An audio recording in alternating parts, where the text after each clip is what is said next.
You are listening to WCAT Radio, your station for quality Catholic programming. Your selected program will begin right after a word from our sponsor, GroupM7.com, a web design and hosting company. Log on to GroupM7.com today and let them know that WCAT Radio sent you. You know, when you hire a company to do work for your company, like an electrician or an accounting firm or a web services company, references are absolutely critical because a company is known by the company it keeps. I'm Michael Mahfood with Group M7 Design, the oldest and largest web services company in East Texas with clients all over the country. And I wouldn't be doing this commercial if Group M7 didn't have Google's highest rated reference on their search engine under Website Design Tyler. In fact, we are rated higher than all of our competitors combined, 48 to be exact. Well, heck, after 26 years, I'd be personally devastated if we weren't number one. Look at our giant portfolio of hundreds and hundreds of our sites at the portfolio section at GroupM7.com. Then it'll make sense to you when I say that, well, since 1995, there's only one web and there's only one group, and it's the highly rated Group M7 Design. Welcome, Monsignor. Thank you, Teresa. We're in show number 45. I know.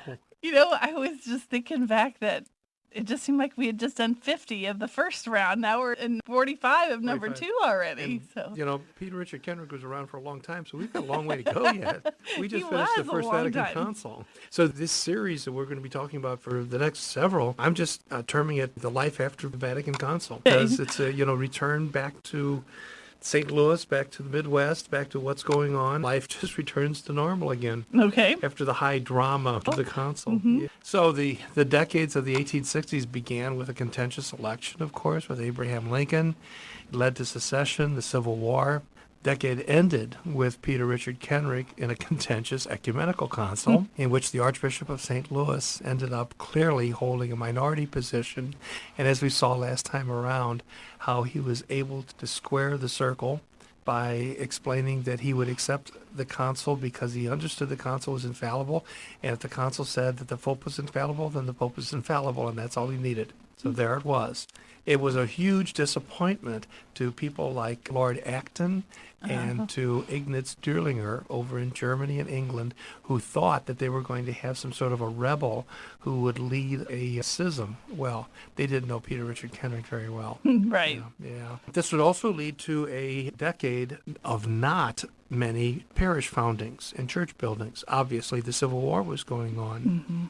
Indeed, during this whole time of 10 years, there were only 12 parishes that were established during this decade. So we're going to be looking at those parishes because they say an awful lot about the growth of the Catholic Church. The first one dedicated is that of St. Boniface on the German south side. And it was dedicated on December 26, 1860, literally days before the succession and the war broke out.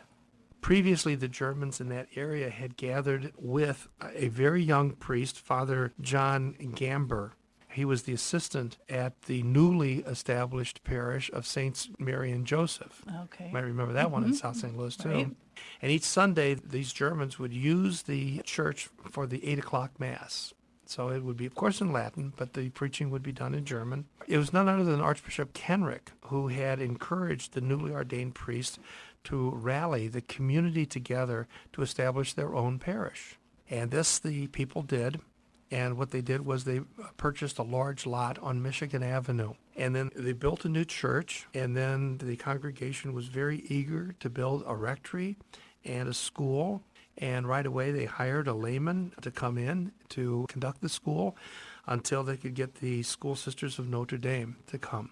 And, of course, this was a German order from Bavaria that had come over and would do wonderful work here in this archdiocese. Well, it turns out that Father Gamber stayed only less than 1 year at his new parish at St. Boniface when he ended up with a real bad case of, the Germans call it Heimweh, homesickness. Homesick.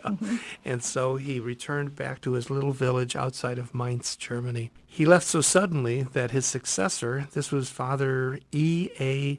Schindel, moved in, and when he came to the rectory, he discovered there was no furniture there.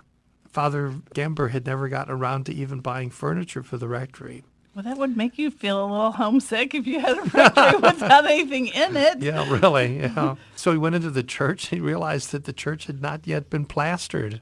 He looked up Okay. at the bell tower, but there was no bell, and the steeple had no cross on the top of it. Wow. So this was a project that was slapped together pretty darn fast, and it's going to be poor Father Schindel that's going to have to take care of all of that. What he did find was that there was a lot of debt because they built all of that without paying for it. Well, again, Archbishop Kenrick intervenes and finds out about it, and so he solved the parish finance woes until they could establish themselves on firm footing. There you have that Thornton endowment coming to the rescue. And it didn't take long for the parishioners of St. Boniface to pay off the Archbishop's debt and to be able to save money again. The reason for this was that those Germans living in that part of St. Louis, they had really good, solid, high-paying jobs. Okay. Because they were working at the Crondelet Iron Works, and they were working for James Eads, who was building gunboats for the Union. So these guys were rolling in money, and they were very generous with their parish. Father Schindel served as pastor of St. Boniface for 35 years. Wow. Yeah. He added an improved school building in 1865 and then built the sisters a decent convent 3 years later. And then he even found an opportunity to build a hospital, St. Boniface Parish Hospital. Unfortunately, it was lost to a tragic fire. Wow, that's impressive, though, an It undertaking. is. The Archdiocese would see no other parish founded during the war years. That was pretty much it, except for another parish, another German parish, and this toward the end of the war, and this is Most Holy Cross in Baden, 1864. And that parish is still very much with us today. Baden is an interesting area. My mother's family came from Baden, Right. so I kind of found that to be very interesting. Back in 1864, it was rather sparsely populated. It's located 6 miles north of St. Louis itself, and later in 1876, the city would annex it to the city. What year was that? 1876. Oh, okay. Yeah, it's actually the year of the Great Divorce, when the city and county broke off. Oh. But the city wanted Baden, and I think Baden Not wanted the counting. city. Yeah. When you look at the topography of Baden itself, as you go down toward the Mississippi River, it's pretty swampy land. Right. And then as you go further away from the river, it rises up westward to, at that time, forested hills. And it's still pretty hilly. Its main feature was a road that ran from North St. Louis all the way north to a ferry landing owned by Edward Hall. There, that ferry crossed the Missouri River at Portage de Sioux. You've heard of Oh, Hall's Ferry before? yes. That's where it comes from. Okay. As the German population grew beyond the area that's south of there, in that part that was back at those times called Bremen, okay, and that's around Most Holy Trinity, and the population continued growing. Catholics then were gathering for Mass. If they were living in the Baden area or up around Baden, rather than go all the way down to Holy Trinity, what they did was they would go to Mass at the Carmelite Convent, which was located on property that had been bought by the Archdiocese. It had been part of the Clay farm, and this was a relative of Henry Clay himself. Okay. And the Archdiocese had bought that. There was a very nice farmhouse, little estate on that property. Archbishop Kenrick used to use it from time to time to escape from the city and get away for a little while. But when the Carmelites came to St. Louis, he gave it to them, and that became their first convent. Now, would that be the same Carmelites that are now on Clayton? I think they are. Maybe. Yeah, Okay. but I'm going to have to say I think so. Yeah. Okay. Later, of course, that's going to become Calvary Cemetery. Yeah. Oh, okay. Yeah. Well, one of the priests who is actually a Melker man, one of those had been recruited by Father Melker. This is Father Caspar Dobner, had convinced German Catholics in that area to purchase land and to establish their own parish.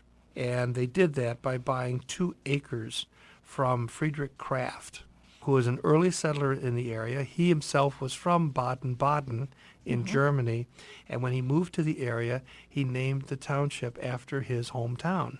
But they left off one of the Badens. One of them. Yeah, right. And then later went on to become the local postmaster And so the parishioners then, they did all the work themselves. They cleared the land. They cut and hauled stone and sand. They built the foundations for the church. They fired their own brick. Wow. Yeah. And on May 3rd of 1864, a small church was dedicated. And it didn't take long before the congregation outgrew that little church. And so what they decided to do was they looked around and they said, okay, we can either build a bigger church or we can convince some of our parishioners to leave and form their own parish. Okay. And so how are we going to do that? Well, maybe what we'll do is we'll talk to the Irish members of our parish and have them found their own parish. Would you like to have? Yeah, and so they did, and that's Our Lady of Mount Carmel. Yeah, that was in 1872. And until not too many years ago, Our Lady of Mount Carmel was only located a few blocks away from Holy Cross, which is typical of St. Louis, to have magnificent Catholic churches one right after another because of the language and ethnic background. In 1909, the parish had been around for 54 years, but the structure itself of the church was just inadequate to the size of the parish and was beginning to show its age. And so as a result of that, it was replaced by a beautiful Gothic church, which is there today. So it was 1909. 1909, yeah. And that church has been renovated a couple years ago, very beautifully restored to its original glory. And so if you find yourself in Baden, that's a good place to make a little pilgrimage and ask for a visit to that church. Baden continued to grow, and it was dominated by single-family dwellings. It wasn't like in South St. Louis where you had four-family flats, Right. things like that. Most of these are single-family houses. They were said to be on the hill. And again, if you go up to Holy Cross, you see those hills there. And then along with Broadway and Hall's Ferry Road. Now, to the east of that, heavy industry began hovering around the river banks. And so they began clearing the swamp area and putting in more and more heavy industry. And this provided really good paying jobs for these local residents. So here we see in the 1860s, both in South St. Louis and in North St. Louis, in Baden area, and then also with Kronstadt Iron Works, the Germans who are coming over find themselves doing quite well for themselves because of all of the factory work that they're able to get. Once peace returned to Missouri after the Civil War itself, then you had the beginnings of some more parishes that are actually taking place. In 1865 itself, the last year of the war, there were 3 parishes founded in St. Louis and 1 parish founded out in rural area. And the one that was founded in the rural area was Holy Rosary in Warrenton, Missouri. Oh, okay. And that's still there. Yeah, And the 3 city parishes, it's kind of telling, cater to the needs of the growing German population. So, when you think about it, and we're going to talk about each of these 3 parishes, but when you think about it, you have this wave of Germans who have come in the 1820s and 30s, right? And these are devout Catholics and devout Lutherans. And there you have a group of people like Father Helias and the others that we've talked about, Brickwitty and others who served this population. Then after 1848-49, you've got these revolutionaries coming in who are agnostics and atheists and free thinkers and all. But now, if you pay attention to this, what's happening in the 1860s and 70s is another wave of Catholics coming in that are devout and churchgoers and church builders. And so we find that group coming in then. First parish we'll talk about is that of St. Teresa of Avila, which is located on North Grand Avenue. And it was built as a brick Byzantine architecture. Beautiful, beautiful church. The interior is breathtaking. It's now Bridget and Teresa, right? That's correct, yeah. Okay. That is a beautiful church. It really is, yeah. And for many, many years, it had an endowment from, I believe, an Austrian noble family. Oh, really? And only about 20 years ago, the endowment finally ran out. But, they were able to really do some things with the backing of that money. The founding pastor was not German. His name was Father Francis Gallagher, but he had a real love of classical scholarship. And so the influence he had then on that Byzantine architecture. He was not the founder of that parish, though. The founder actually was a Father James O'Brien, another Irishman. Okay. And what happened was a year before Father Gallagher showed up, Father O'Brien sent out a letter, a circular letter to all the Catholics in the neighborhood, asking them if they would like to organize a parish. And as they came together, then they did. And right around that time, Father O'Brien left town. And he seems to have disappeared for about 3 years. We have no record of where he went. But 3 years later, he was back serving the church in Cape Girardeau. Okay. Had we talked about him before? No, No. Because no. that happened with somebody Oh, else, yeah. too. Yeah. We've had a couple of these characters in history. Yeah, some very early in St. Louis history. Very early. Yeah. Yeah, right. Yeah. So Father Gallagher ends up coming then to St. Teresa as it's being founded and builds that beautiful church. He serves there for 10 years. And then health problems intervene, and he had to give up at that point. His successor was a young, rather newly ordained priest, Father William Bratner, and he would help organize the parish school. You know, especially with Germans, you have a church, you got a school, and he had about 300 pupils in the school and doing quite well, serving the parish for some 17 years Wow. when, unfortunately, he died at the age of 40. Now, in South St. Louis, there are 2 parishes that were organized, and one of those is St. Henry, Okay. of happy memory, and the other is St. Nicholas. Now, St. Henry is going to be destroyed in the tornado of 1896 and then rebuilt again later on, but of course it's been closed since then. It was a fine church. It had a very nice rectory and a school that served around 200 children. The other is St. Nicholas of Myra, and this was founded by Father Nicholas Staudinger. And on the occasion of the laying of the cornerstone, none other than Archbishop Kenrick himself presided. And he preached his sermon in German. Oh, wow. Remember that he had studied German as a boy Yes. in his father's office. And so he kept enough of the language to be able to do that, to be able to read a sermon. So good for him. The parish grew very rapidly. It was founded by 50 families. Within a year, 2 years, 3 years, it got up to 300. In 1870, the Sisters of St. Joseph took over the administration of the school. Then the second pastor arrived. This was in 1876. And it's none other than Father Caspar Daubner, who was the founder of Holy Cross Parish up Right. in Baden. Actually, after that, he had been on loan to the Diocese of Vincennes, but now was brought back to St. Louis. He died 2 years later, and he was succeeded by Father Joseph Schaefers.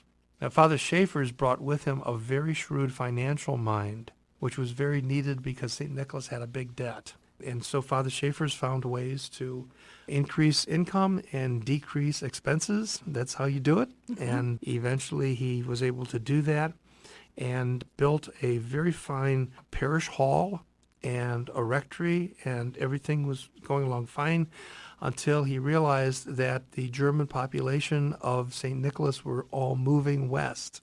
It turns out that he's looked around and he realized that this was happening, and he was eventually replaced by another pastor.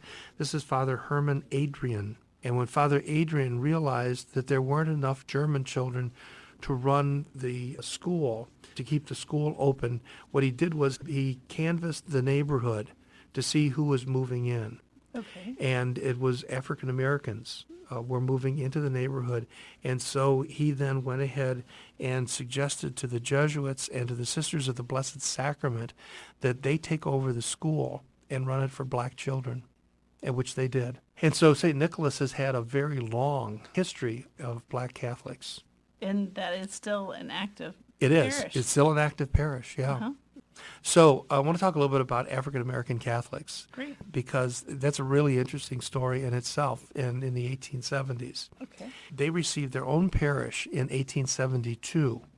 Now, you have to keep in mind that the mindset of the Catholic Church in America at the time, and certainly Archbishop Kenrick, is that of ethnic churches. We've been seeing German parish, German parish, German parish, Irish parish. And so when he looked at African Americans, he saw them as an ethnic group, therefore thought it was a great idea to give them an ethnic parish. So they did. He made Father Ignatius Pankin the pastor. He was a Jesuit. And the parish was founded as St. Elizabeth. Interesting enough, Father Pankin was also Archbishop Kenrick's spiritual director. Yeah. So he thought of him highly. He did.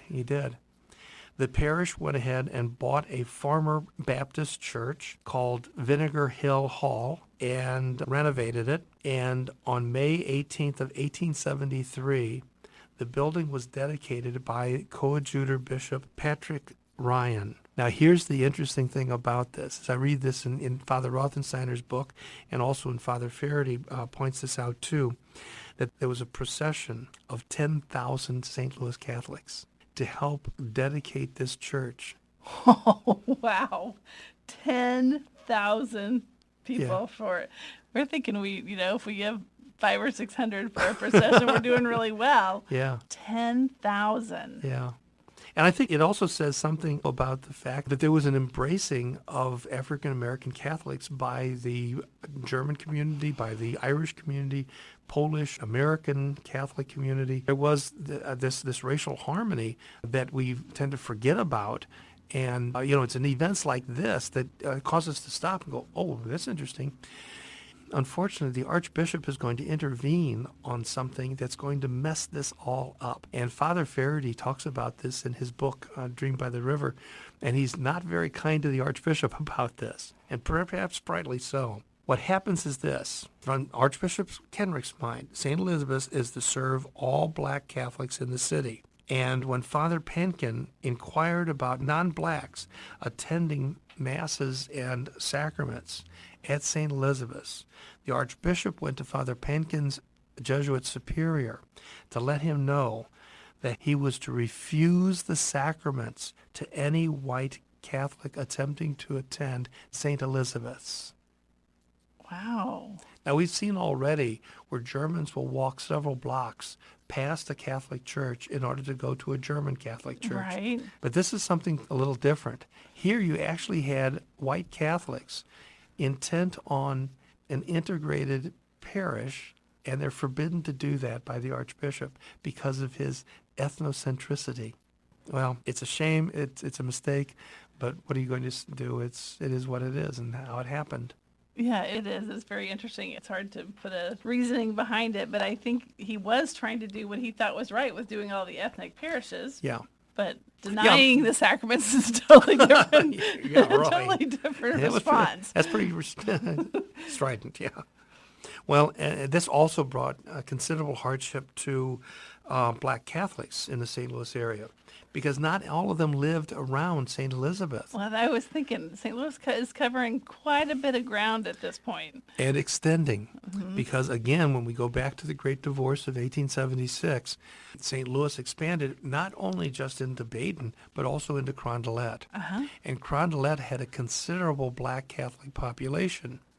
And now they were required to go to St. Elizabeth's rather than the churches in Carondelet itself.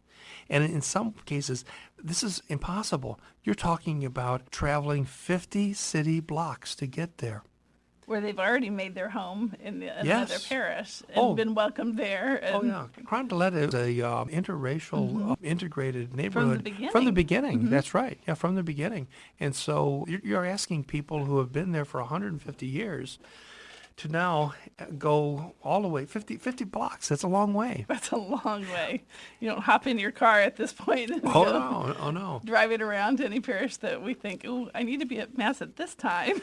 So we hop to another parish. Yeah. That's not so easy. It's actually difficult to get from Carondelet up north. I would think. Well, part of the reason is because Mill Creek is in the way. And there weren't many roads that went north and south. You had what is now Broadway, which was Carondelet Avenue at the time. But besides that, there were only one or two other roads. Okay. And not a lot of public conveyance. So this was very difficult to do. The end result is, as you can imagine, those who were not as strong in their faith and persistent, then they basically fell away, and many of them ended up going to Protestant churches who were nearby. They're close to them. Yeah, so we lost a lot of black Catholics as a result of these decisions that were being made. Oh, that's disappointing. It is. It is. Well, in 1866, there are 4 new parishes that are founded, and let's go ahead next time around. Let's talk about those parishes. Okay. One of them is going to be out in Union, Missouri. Uh-huh. And Well, and we'll talk about that next time. Okay, Okay. that sounds great. All right. Well, shall we close with a prayer and your blessing?